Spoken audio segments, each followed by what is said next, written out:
Hey, everybody. Welcome back, and thank you for joining me for day two of my journey through Miss Tabitha Brown's book. I did a new thing. Here it is here. And it's 30 days of living free. 30 days to living free. And I'm on day number 2. And it's late. It's not late, but it's just been a very long day. But it's been a very good day. Like yesterday, I was saying that all of this has come about because I've been feeling stuck, especially after the loss of my husband, who passed away about a year ago. And it has been a tough journey. I don't even call it a journey because grief, it just doesn't end. So it's more like a experience. It's been a very tough experience, and I've just been stuck, not being able to move forward, stuck in the middle of an idea to do something and the action of actually doing it. And so I've been praying and asking God, how in the world can I get past this moment? What is it that I need to do? And so the answer was, okay, it's time to just do some things, do things scared, just shake up things a little bit. And as I was at the library on the other day, I ran into, or actually the book, this book was on the shelf, and it was almost like it was calling to me, and I had to pick it up. And I know I'm late to the party, as I've heard about people doing it already, and I heard about the book, and there was a book tour and all of that. But I'm finally getting the chance to read it, and I am so looking forward. I look forward to each day, and that in itself has been um, a very refreshing thing, something to look forward to. Because for a while there, I was just waking up each morning, praying, asking the Lord to take control, and just seeing what the Lord wanted me to do for that day.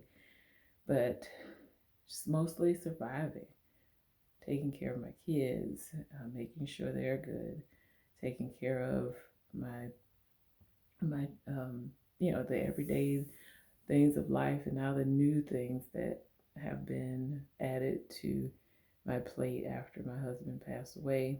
So we were a team, and he had strengths and I had strengths, and some of his strengths were managing our finances and taking care of the taxes and fixing things around the house, and just so many things. And now those things become my things, plus the things that I was already doing. So it has just been a very, very busy time, but I realized that I haven't been living. And that has been a big problem. Not even before my husband passed away, I haven't been living. And so now it's time for me to begin thinking about me a little more, learning how to balance things, learning how to do some things that I might enjoy or that I may want. And so that's what this book has been doing. It's just been 2 days, I know, but it has been helping me to think about my wants and needs again in a different way, because hey, I'm 49, almost 50 on Tuesday, October 29th. It's my birthday, and I just felt like this was a great way to bring it in, just starting 50 off, giving myself the gift of me, the gift of learning me. And so day two is about, let me turn to it so I make sure I give you the right. Day 2 is do something that taps your inner child. And I really loved this chapter. Miss Tab talked about going to the Emmys and talked about her mom and things like that. And and how much she dreamed of doing that when she saw little Rudy on the Cosby Show. And I just thought that was so great to just help me to jog my memory about those things that I thought of as a child, and I haven't thought about those things in so long. And it was just quite fun just sitting back and thinking, what would little Anna want to do? What did she want to do? And so, what did she like to do? And so, one of the things that I remembered was I loved to color. Coloring was a big deal to me. It just was something about bringing life to a black and white picture and just remaking it however it is that I wanted to make it. And so I thought I would get an opportunity to color today, but I didn't today, but I will do it tomorrow. But one of the things I did get a chance to do was one of the things, and Miss Tabby even talked about it in her book, how I don't know if you all had the same experience, but my mom too, she never wanted to go off the path that was comfortable for her. We would go and visit my grandmother, who maybe lived about 30 minutes away from us. But there were a few ways that as I got older, I realized that, oh, we could go a different way. Maybe we can go a different way. Maybe we could just go visit the mall before we go to grandma's house on Sunday. Even though the mall back then wasn't open, but I didn't know that. I was just like, let's do something different, new. And my mom would always say, no, we're going this way. No, we're going this way. And I'd be like, Mom, what's that way? Let's turn right here at this intersection. She's like, no, we're going the same way. And so I, got accustomed to knowing that Mom would say no, she didn't want to do it. But what it did for me is I want to go everywhere. I want to see everything. And so now with my kids and my children, I take them to different places, maybe places they never even thought about. We go to museums, we go to parks, we go to theme parks, we take a right when we should take a left, we go to model homes, we go out of town, we take day trips, just places so that they can see what else is out there in the world. And I want to travel more. I haven't traveled as much as I would like, but that's something that I really, really want to do. And that just kind of made me think of that today. And I was so grateful for that opportunity. So today, one of the things that we did was we went a different route home. We went out I live in Florida, in the central area of Florida, and we went out to a little place called Venice, just south of Sarasota, if you're familiar with the area. And we took a different route home, just something totally different, just to see what we would see. And come to find out, we didn't see much different, but it was just a different route. It was totally different from where we would normally go, so that was cool. But I haven't, like I said, I wanted to get the chance to color, but I didn't. But one of the things that did happen, because my kids, they're getting ready for districts in golf. My daughter, actually, she plays for the golf team in Palmetto, which is another little city over here in Central Florida. She plays for high school, and they're getting ready for districts.